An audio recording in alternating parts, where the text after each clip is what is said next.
Muli na namang ipinamalas ng kapulisan ang kanilang malasakit at dedikasyon sa serbisyo sa isinagawang relief operation para sa mga evacuees na apektado ng kalamidad.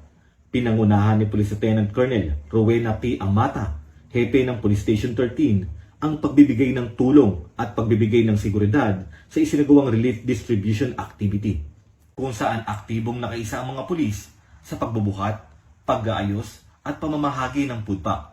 Buong puso ang naging pagtulong ng mga miyembro ng kapulisan upang matiyak na maayos at sistematiko ang pag-abot ng tulong sa mga evacuees. Mahigpit ding sinisiguro ng mga pulis ang seguridad at kaayusan sa lugar habang isinasagawa ang aktibidad. Ayon kay Police Lieutenant Colonel Amata, ang ganitong mga aktibidad ay hindi lamang simpleng pagtulong, kundi isang mahalagang hakbang upang mapalapit ang kapulisan sa komunidad at maiparamdam ang kanilang tunay na layunin, ang maglingkod at magmalasakit sa taong bayan.